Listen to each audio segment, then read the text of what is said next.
আপনার যদি মনে পান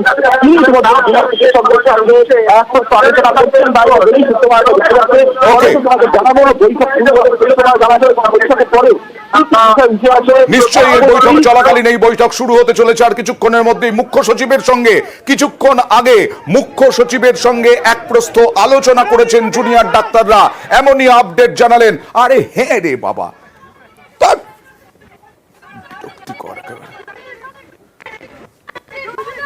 আর এর শুরুয়াত কখন হয়েছিল?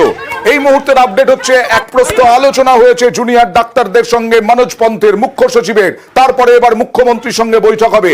এর শুরুয়াত কোথায় কখন হয়েছিল? দুপুর একটায় হঠাৎই মুখ্যমন্ত্রী চলে যান ধর্ণা মঞ্চে। নজিরবিহীন পদক্ষেপ, যে মঞ্চ থেকে সরকার বিরোধী স্লোগান, সরকার বিরোধী স্বর উঠছে, সেখানেই মুখ্যমন্ত্রী চলে গেলেন জুনিয়র ডাক্তারদের সঙ্গে দেখা করতে, তাদের সঙ্গে আলোচনা করতে। এবং সেখানে ওই বৃষ্টির মধ্যে যেমন ভাবে জুনিয়র ডাক্তাররা গতকাল থেকে আন্দোলনে রয়েছেন, অবস্থানে রয়েছেন, তা সেখানে বৃষ্টির মধ্যেই মুখ্যমন্ত্রীও চলে গেলেন এবং তিনি বললেন তিনি মুখ্যমন্ত্রী হিসেবে নন, দিদি হিসেবে তিনি সেখানে গিয়েছেন এবং এই ঝড় বৃষ্টিতে তারও কষ্ট হচ্ছে, এমনটাই দাবি করলেন মুখ্যমন্ত্রী মমতা বন্দ্যোপাধ্যায়।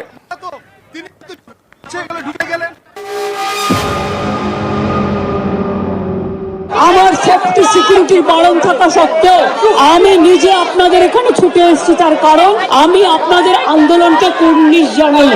আমি নিজে স্টুডেন্ট মুভমেন্ট থেকে উঠে আসা লোক, আমি নিজেও অনেক সাফার করেছি জীবনে। আমার পোস্টটা বড় কথা নয়, মানুষের পোস্টটাই বড় কথা। কাল সারা রাত ঝড় জল হয়েছে, আপনারা যখন কষ্ট পেয়েছেন আমিও সারা রাত ঘুমোতে পারিনি, আমারও কষ্ট হয়েছে। এই ঝড় জলের মধ্যে আপনারা যেভাবে বসে আছেন আমার মানসিকভাবে কষ্ট হচ্ছে। আজকে 33 দিন 34 দিন আমিও কিন্তু রাতের পর রাত ঘুমাইনি, কারণ আপনারা যখন রাস্তায় থাকেন আপনাদের জন্য আমাকেও কিন্তু পাহারাদার হিসেবে জেগে থাকতে হয়। অনেক কষ্ট পেয়েছেন, আর কষ্ট না করে যদি আপনারা কাজে ফিরতে চান, আমি আপনাদের প্রতিশ্রুতি দিচ্ছি আপনাদের ডিমান্ডগুলো আমি কথা বলে সহানুভূতির সাথে আমি স্টাডি করব, আমি অফিসারদের সাথে কথা বলবো। যদি কেউ দোষী হয় তিনি নিশ্চয়ই শাস্তি পাবেন। যদি আপনাদের আস্থা ভরসা আমার উপর থাকে, আমি কথা বলে সিদ্ধান্ত অন্তত যদি কাউকে দোষী পাই আমি নিশ্চয়ই নেব। অনেক মানুষও মারা যাচ্ছেন, আপনারা প্লিজ দয়া করে, আপনারা আমাদেরই ঘরের ভাই বোন, আপনারা কাজে যোগদান করুন এবং আমি বলতে পারি আপনাদের প্রতি আমি কোনো অবিচার করব না। সুপ্রিম কোর্টে কেস চলছে, মনে রাখবেন আমি চাই না আপনাদের কোনো ক্ষতি হোক। আপনাদের দিদি হিসেবে আপনাদের কাছে আমি অনুরোধ করতে এসেছি। আমি মুখ্যমন্ত্রী নই, আমি মুখ্যমন্ত্রী হিসেবে বলতে আসিনি, আমি আপনাদের দিদি হিসেবে বলতে এসেছি। হ্যাঁ, আমি চিফ মিনিস্টার আছি, আমি একটা পার্টিও বিলংস করি, কিন্তু আপনাদের কাছে এসেছি as a chief minister, as a elder sister এবং আপনাদের আন্দোলনের সমব্যথী এবং সমসাথী। তাহলে আপনাদের অনুরোধ করব আমার কথা শুনুন। আগেও আপনাদের সমস্যা আমি সমাধান করেছি এবং আবার আমি করবার চেষ্টা করব। আমাকে একটু সময় দিন। আমি 26 দিন অনশন করেছিলাম, মনে রাখবেন। সিপিএম গভর্নমেন্ট ছিল পাওয়ারে, একদিনের জন্য কেউ আমাকে কথা বলতে আসেননি, কিন্তু তা সত্ত্বেও আমি এসেছি। তার কারণ আমি মনে করি আপনাদের কাছে আসা মানে এটা নিজেকে ছোট করা নয়, এটা নিজেকে বড় করা। আপনারা আলোচনা করুন, পরে সিদ্ধান্ত নিন। আমার এটা লাস্ট চেষ্টা আপনাদের জন্য করে গেলাম। বাদ বাকিরা যদি আমার উপর ছেড়ে দেন আপনারা জাস্টিস পাবেন। 10 মিনিটের বার্তা ছিল মুখ্যমন্ত্রীর, তারপরে সেখান থেকে বেরিয়ে যান তিনি। সঙ্গে সঙ্গে জিবি বৈঠকে বসেন জুনিয়র ডাক্তাররা এবং সেই জুনিয়র ডাক্তারদের বৈঠক প্রায় 2 ঘন্টা ধরে হয়েছে। দীর্ঘ বৈঠক। সেই দীর্ঘ বৈঠকের পরে মুখ্য সচিবকে চিঠি পাঠানো হলো যে জুনিয়র ডাক্তাররা আবার আলোচনায় বসতে চাইলেন। এবং 5 দফা দাবি নিয়েই আলোচনায় বসতে চাইলেন এবং যেখানে প্রতিকূল এবং সেখানে বলা হয়েছে যে ব্যতিক্রমী সদর্থক ভাবনা ভাগ করে নিয়েছেন মুখ্যমন্ত্রী, তাতে তারা কৃতজ্ঞ। স্বচ্ছতার সঙ্গে তাদের 5 দফা দাবি নিয়ে আলোচনা, যা নিয়ে গত 35 ধরে তারা শান্তিপূর্ণ প্রতিবাদ করছেন, সেই লক্ষ্যে তার মুখ্যমন্ত্রীর এই পদক্ষেপকে স্বাগত জানাচ্ছেন। এবার আপনার আলোচনার আপনার উপস্থিতিতে অর্থাৎ মুখ্যমন্ত্রীর উপস্থিতিতে যে তারা আলোচনা চান সেই বার্তা দিলেন। তার কিছুক্ষণের মধ্যেই মুখ্য সচিবের কাছ থেকে একেবারে চিঠি চলে এলো। সন্ধ্যে 6টায় মাননীয় মুখ্যমন্ত্রী মমতা বন্দ্যোপাধ্যায়ের কালীঘাটের বাড়িতে আপনাদের আমন্ত্রণ জানানো হচ্ছে এবং সেই অনুযায়ী সন্ধ্যে 6:40 চলে গেলেন জুনিয়র ডাক্তাররা একেবারে কালীঘাটে মমতা বন্দ্যোপাধ্যায় মুখ্যমন্ত্রী বাসভবনে। বাস এসে পৌঁছলো, তারপর একে একে 32 জন জুনিয়র ডাক্তার তারা বৈঠকে যোগ দেওয়ার জন্য ঢুকে গেছেন ইতিমধ্যেই মুখ্যমন্ত্রীর বাসভবনে। তার আগে মুখ্য সচিবের সঙ্গে এক প্রস্থ বৈঠকও হয়।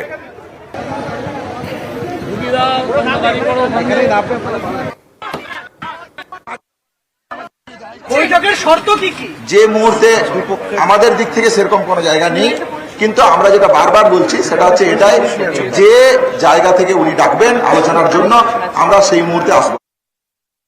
আমাদের কাছে স্বচ্ছতার মানে প্রত্যেকটা মানুষ যাতে এই বিষয়ে স্বচ্ছভাবে জানতে পারেন, সম্পূর্ণটা যাতে জানতে পারেন। একেবারে টাইম ধরে ধরে দেখাবো আপনাদেরকে কখন সূত্রপাত, কখন কি হলো, গ্রাফিক্যাল প্রেজেন্টেশনের মাধ্যমে আপনাদের কাছে দেখাবো। দুপুর 1টা জুনিয়র ডাক্তারদের ধর্ণা মঞ্চে মুখ্যমন্ত্রী। একেবারে ধর্ণা মঞ্চে পৌঁছে গেলেন মুখ্যমন্ত্রী। নজিরবিহীন পদক্ষেপ, সকলকে অবাক করে দিয়ে একেবারে জুনিয়র ডাক্তারদের মাঝে। দুপুর 1:35 মমতা বন্দ্যোপাধ্যায় বেরিয়ে যাওয়ার সঙ্গে সঙ্গে বৈঠকে বসলেন জুনিয়র ডাক্তাররা। জিবি মিটিং শুরু হয়ে গেল। এবার দেখাবো বেশ কয়েক ঘন্টা অতিক্রান্ত হয়ে যাওয়ার পর মিটিং শেষ হলো। জিবি মিটিং বিকেল 4:10 নবান্নে পাঠালেন জুনিয়র ডাক্তাররা তাদের ইমেল পাঠানোর পর কিছুক্ষণের মধ্যেই তারা প্রেস কনফারেন্সও করলেন এবং তারা জানিয়ে দিলেন কি পাঠিয়েছেন। এবার জুনিয়র ডাক্তারদের সংবাদ মাধ্যমকে বিবৃতি বিকেল 4:30।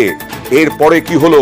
দুপুর 1টা থেকে কয়েক ঘন্টার মধ্যেই মোটামুটি জট কাটার ইঙ্গিত। বিকেল 5:08 স্বাস্থ্য সচিব ইমেল করে বৈঠকে ডাকলেন। বিকেল 5:47 জুনিয়র ডাক্তারদের কালীঘাটে যাওয়ার ঘোষণা। 6টার সময় ডাকা হয়েছিল, কিন্তু তার জন্য একটু দেরি হলো। 6:10 জুনিয়র ডাক্তাররা কালীঘাটের উদ্দেশ্যে রওনা দিলেন।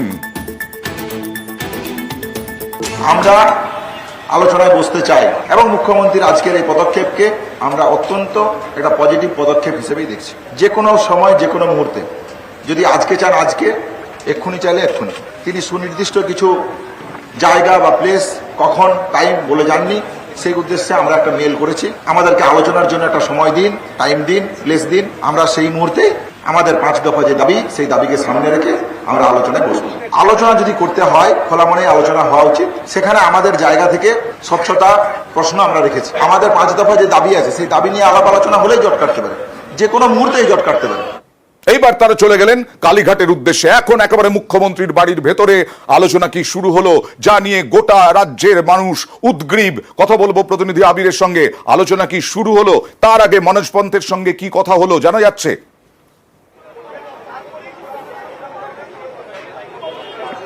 7:10 নাগাদ আলোচনা বা বৈঠক শুরু হওয়ার কথা রয়েছে। সেই মোতাবেক যদি দেখা যায় আলোচনা শুরু হয়েছে বা শুরু হওয়ার মুখে, এটুকুনি উল্লেখ করতে পারা যাচ্ছে। তার কারণ আমরা যেখানে রয়েছি সেখান থেকে যতদূর পর্যন্ত আমাদের চোখ যাচ্ছে এই প্রকৃতি দেখে সেটা মনে হচ্ছে।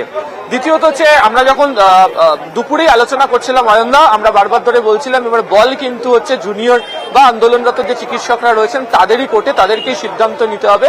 প্রশাসনের তরফ থেকে কি বার্তা সেটা কার্যত স্পষ্ট করে দিয়ে এসেছিলেন স্বাস্থ্য ভবনের সামনে দাঁড়িয়ে মমতা বন্দ্যোপাধ্যায়। ফলে এক্ষেত্রে দাঁড়িয়ে 1 সুপ্রিম কোর্টের নির্দেশ, 2 প্রশাসনের তরফ থেকে তারা কি করতে পারবে সে সংক্রান্ত বার্তা তারা দিয়ে রাখলেন। মুখ্যত আজকে যে আলোচনা হতে চলেছে, আলোচনার ক্ষেত্রে দাঁড়িয়ে হচ্ছে এটি প্রধান ইস্যু। অবশ্যই জুনিয়র যারা চিকিৎসক বা আন্দোলনরত চিকিৎসক যারা রয়েছেন তারা যে দাবিরগুলির কথা বলছেন, সেই দাবির বিষয় নিয়ে সাধারণ মানুষের মধ্যেও একটা চর্চার জায়গা অবশ্যই তৈরি হয়েছে। কিন্তু এটাও ঠিক যে প্রশাসনিক স্তরে কোনো সিদ্ধান্ত গ্রহণ করতে গেলে সেই সিদ্ধান্ত গ্রহণ করার আগে কোনো একক ব্যক্তির ওপর নয়, যেটা প্রশাসনের শীর্ষ স্তরের বক্তব্য, যারা এই গোটা প্রশাসনিক বিষয়গুলোর সঙ্গে যুক্ত থাকেন তাদের প্রত্যেকের সঙ্গে আলোচনা করে এই সিদ্ধান্ত গ্রহণ করতে হবে। তৃতীয়ত হচ্ছে যে চিকিৎসক যারা রয়েছেন তাদের কাছে সরকারের এবং প্রশাসনের তরফ থেকে একেবারেই পরিষ্কার আবেদন যে সুপ্রিম কোর্টের নির্দেশ ছিল যে কাজে যোগ দিতে হবে, সেই মোতাবেক তারা কাজে যোগ দিন। এবং তুমি যদি দেখো যে আজকে প্রশাসনিক সিদ্ধান্তগুলোর পাশাপাশি খানিকটা আবেগমথিত হয়েও মমতা বন্দ্যোপাধ্যায় বলে এসেছিলেন যে তিনি মুখ্যমন্ত্রী হিসাবে নয় দিদি হিসাবে এসেছেন এবং তারা যদি তার প্রতি ভরসা রাখেন তাহলে তিনি বিচার অবশ্যই দেবেন। ফলে সেক্ষেত্রে দাঁড়িয়ে এই চিকিৎসকদেরকে আসা এবং এই দাবিগুলোকে নিয়ে মুখোমুখি বসে আলোচনার ক্ষেত্রে জট কাটার কোনো একটি ইঙ্গিত থাকতে পারে এমনটাই আশা করছে 7:10 মিটিং শুরু হয়েছে, বলা যায় 7:10 থেকে কতক্ষণ মিটিং চলে, কি বেরিয়ে আসে সেই মিটিং থেকে, জট কাটার ইঙ্গিত, সত্যি কি জট কাটবে, এই রকম সমস্ত প্রশ্ন উঠে আসে।